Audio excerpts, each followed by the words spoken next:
and welcome. You are watching Don Bosco Media Network. This is Deepika Lingdor bringing to you the Salesian news across the globe.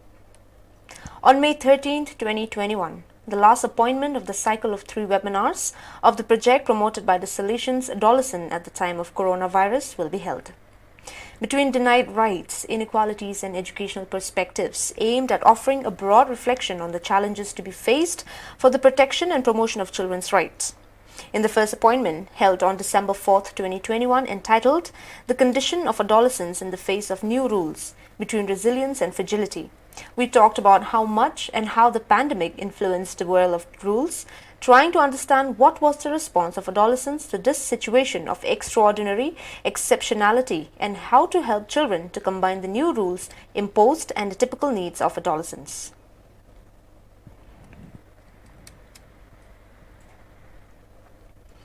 Salesian missions. The Salesian Missionary Prosecutor's Office in New Rochelle, USA, recently launched its annual fundraiser entitled Loaves and Fishes, which collects donation to send life-saving aid to more than 130 countries around the world.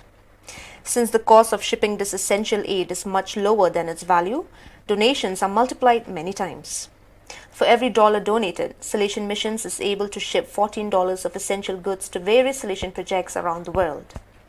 The harvest will last until the end of June. Aimed at maximizing the impact of programs and responding to requests for help, the Property and Logistics Program of the Salesian Missionary Prosecutor's Office is made possible by the generous assistance of the government collaborators and private sectors.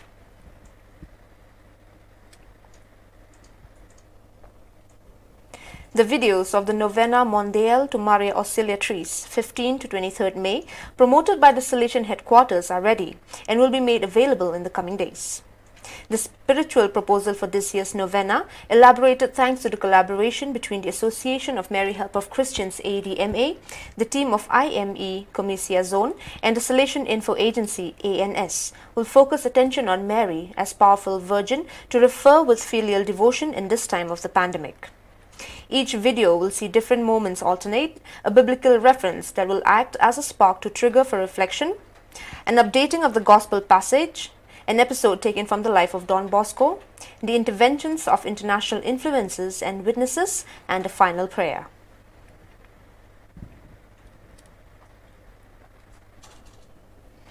During the Eucharist of the liturgical feast of San Domenico Savio, in the Salesian parish, Our Lady of Fatima's 17 altar boys of the community renewed their commitment.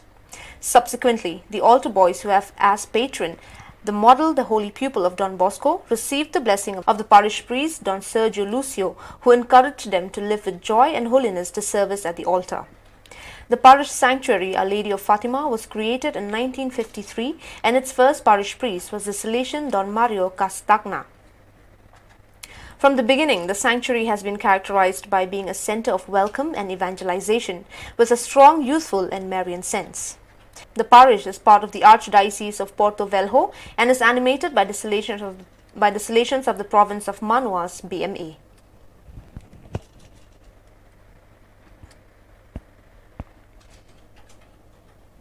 The Salesian Cooperators of Thailand have launched a pilot project inspired by Pope Francis's Laudato Si at the Don Bosco home in Bangsak, located in the south of the country.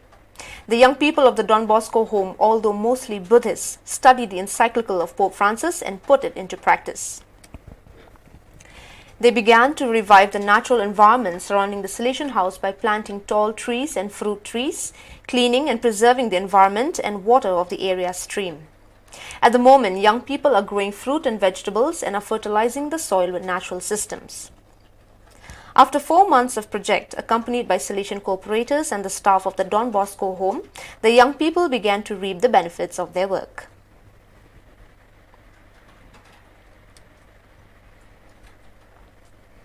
Since April 1st, the Salesian organization Bosco Gramin Vikas Kendra (BGVK) in Ahmednagar, Maharashtra state, in collaboration with the Ahmednagar Municipal Corporation, manages on its campus a care center with 65 beds for patients suffering from COVID-19. Till date, 290 people have been treated there and completely healed have returned to their homes. In addition to providing medical care and nutritious meals, the BGVK offers yoga and meditation to patients every morning, scientific information on health and nutrition, nature walks, and recreational activities. Don George de Abreu, director of the BGVK, leads a team of Salesians and young volunteers. We have doctors and paramedics 24/7, he says. Oxygen saturation levels and temperatures are closely monitored 24 hours a day. Upon discharge, healed patients receive additional instructions and medicines on how to continue treating themselves at home.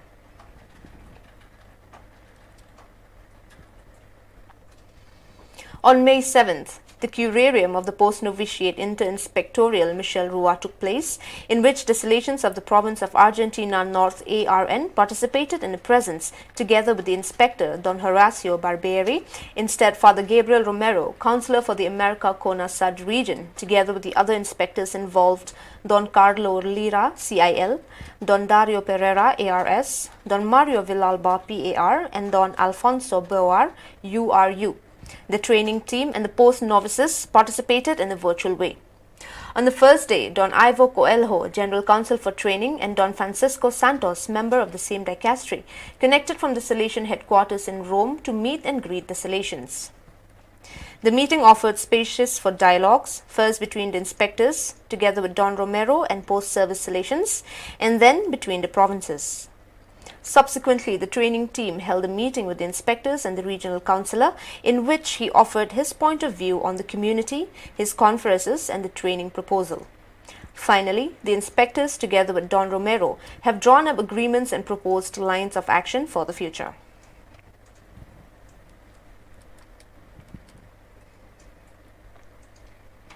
Diego Barrezueta is a 22-year-old young man from Guayaquil who likes to help, share, and teach what he knows. During his time as an animator in the oratory, his interest in volunteering was born. It was God and children I spent my time with that motivated me, he says. But it was not at all easy. Before leaving as a volunteer, it is necessary to do training. So, in February 2020, Diego went to Cuenca for the meeting of pre-volunteers without imagining that a COVID-19 pandemic was about to loom. And instead in March, his plans were blown up because for the national confinement, he had to stay at home. This made him doubt that he had made the right choice, as he had also quit his job and could no longer help his family to volunteer. In the end, however, he knew that he could start his activities, although he would have to continue training in digital mode.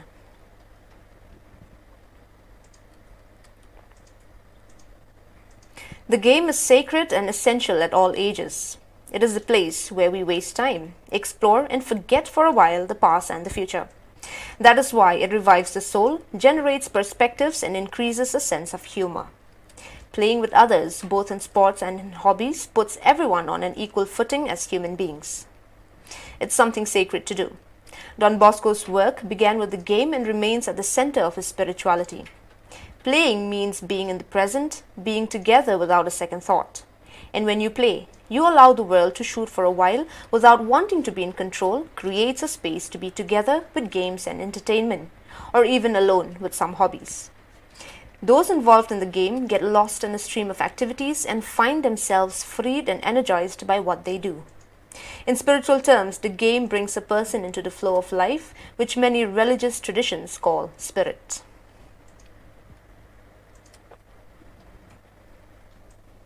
This photograph, belonging to the historical archive of the province San Pietro Claver of Colombia, Bogota, depicts a group of students of the Salesian College Leon 13.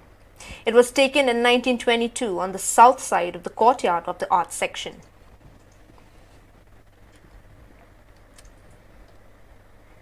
When a student turns into a healer during a pandemic, the equations of life changes. Dr. Varun Kullar begins his morning by feeding the needy. He is on call 24/7 for emergencies. I saw the values of our patron saint Don Bosco in his lifestyle and felt so proud and so safe. He taught an English teacher that life is only about serving, writes Uma Nair, an English teacher at Don Bosco School, Alaknanda, New Delhi, about his student Varun Kullar. Dr. Varun MD completed his studies at Don Bosco School, Alaknanda in 2006. With the second wave of COVID-19 sweeping across Delhi, Dr. Varun supplies food, free medicines and oxygen concentrators for the needy and the underprivileged through his NGO Choti Choti Khushiyan, Little Little Happiness.